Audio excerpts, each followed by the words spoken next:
মামলার এজাহার সম্পর্কে আমি যতটুকু জানি, আমাদের চেয়ারম্যান মহাসচিব এ সম্পর্কে ভালো বলবেন। তো আমি যতটুকু বলতে চাই, ২৯ তারিখে পার্টি অফিসে হামলা করলো ওরা, আগুন দিল ওরা, ভাঙচুর করলো ওরা, আবার মামলাও দিল ওরা, কিন্তু আমরা আইনের প্রতি বিশ্বাসী, শ্রদ্ধাশীল। আমরা চাই যে আইনের সঠিক প্রয়োগ হোক।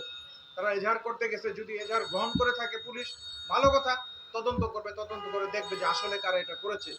তা আমি তদন্তকারী কর্মকর্তা যিনি ছিলেন পুলিশের ওসি, তিনি বারবার বলছেন, আপনি যে সময়ের কথা বলছেন এই সময়ে এই এলাকায় কোনো ঘটনা ঘটেনি, কারণ আমি নিজে উপস্থিত ছিলাম। ঘটলে অন্য সময় ঘটতে পারে, কিন্তু তারা বলছেন না ওই সময় ঘটছে। ওসি সাহেব ডাইরেক্ট সেটাকে ডিনাই করছেন, না আমরা সেখানে উপস্থিত ছিলাম, ওই সময় কোনো ঘটনা ঘটেনি। আপনারা জানেন প্রশাসনের প্রতি প্রচ্ছন্নভাবে অনেক চাপ রয়েছে। সে চাপের কারণে পুলিশ হোক, সরকারি কর্মকর্তা হোক, তারা অনেক একটা কি বলে এটাকে, মানে হেজিটেশনের ভিতরে থাকে। আমরা পুলিশকে, প্রশাসনকে হেজিটেশনে রাখতে চাই না। প্রকৃত অর্থে যেটা সত্য, সেই সত্যটা যাতে বেরিয়ে আসে, সেটাই আমরা চাই। কিন্তু আমি একটা কথা বলতে চাই, বারবার আপনারা জাতীয় পার্টির অফিসে হামলা করবেন, জাতীয় পার্টির অফিস ভাঙচুর করবেন, এটা কয়দিন সহ্য করা যায়? আমরা তো এই দেশের নাগরিক, আমরা তো এই দেশে বাস করি। রাজনীতি শুধু আপনারা করেন না, রাজনীতি আমরাও করি।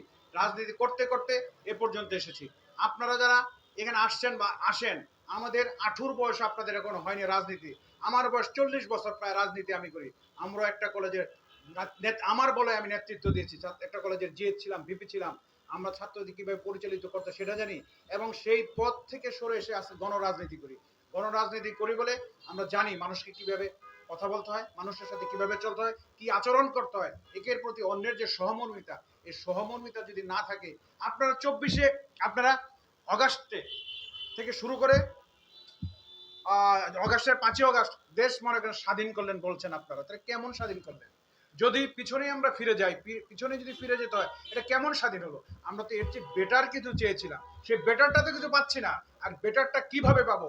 আমাদেরকে বাদ দিয়ে কোনোদিন বেটার কিছু পেতে পারেন না, পাওয়া সম্ভব নয়। সুতরাং এই সমস্ত হঠকারী সিদ্ধান্ত পরিহার করুন, পরিহার করে একে অন্যের প্রতি ইজ্জত দিয়ে রাজনীতি করুন।